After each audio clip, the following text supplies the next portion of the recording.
Yes, people, welcome back to the channel, welcome back to Football Lounge, and welcome back to a new video. And today, we've got a lot to discuss, guys.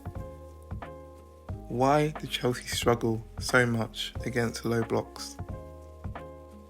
Now, a low block is when a team sits in their shape and basically just defends. It's basically parking the bus, as some people like to say.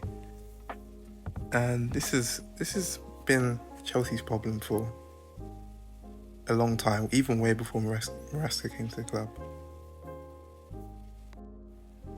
So as you can see, once again we have the 3-2 build up that Maresca loves. This is where one of the fullbacks inverts into the midfield, and then it basically creates a back three. And the reason why we like to do this is it's meant to give us more control in the midfield, and basically meant to be able to control the game, have possession of the ball, and basically outnumber them in midfield, the opposition. So that's why we like to have that 3-2 build up.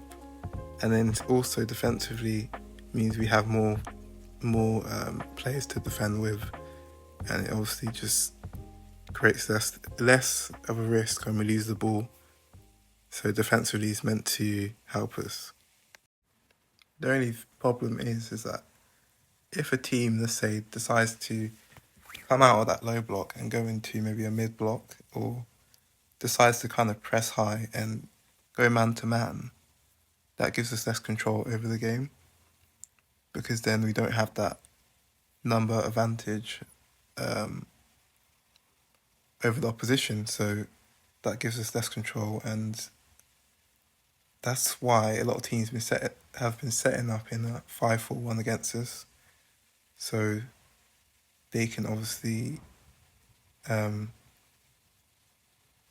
man to man, and also lessen the threat that we have, because Chelsea like it when we have lots of space to attack into, like against Liverpool, against PSG. But when there's less space and we're forced to go out wide is when we tend to struggle. So what tends to happen is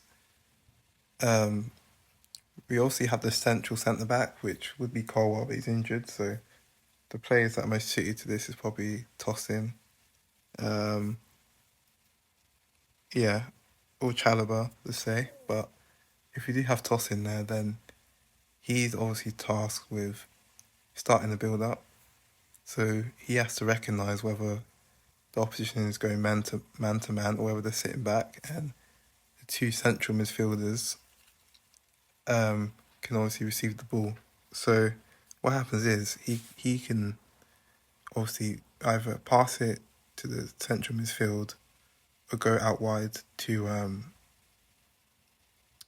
he can either go in the midfield or go out wide.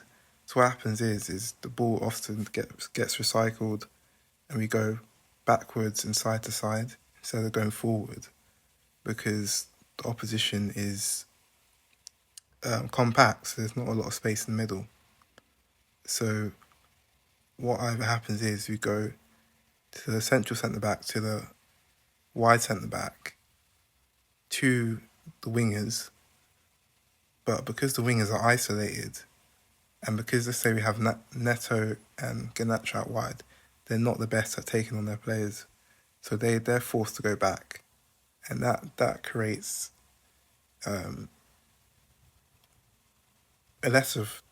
really a lack of threat, because we're forced to go backwards all the time.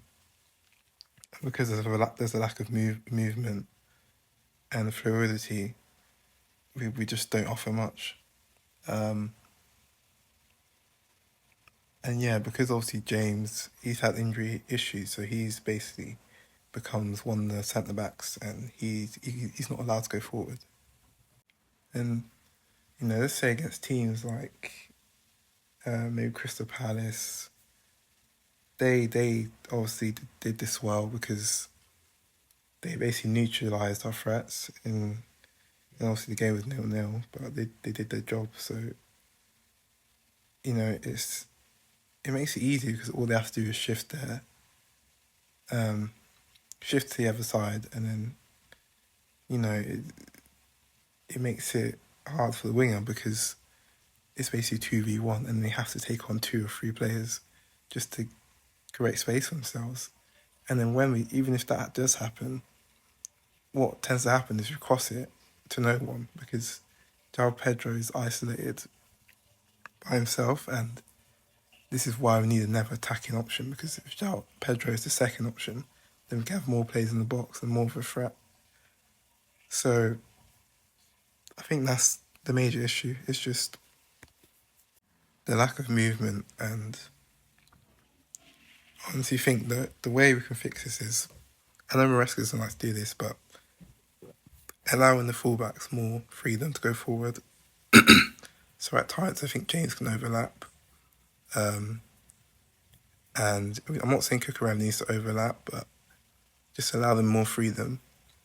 And I think, because what happens is, a lot of the time is the wide centre-backs are just, or Cucurella and Reece James are just standing there doing nothing when they can get involved more.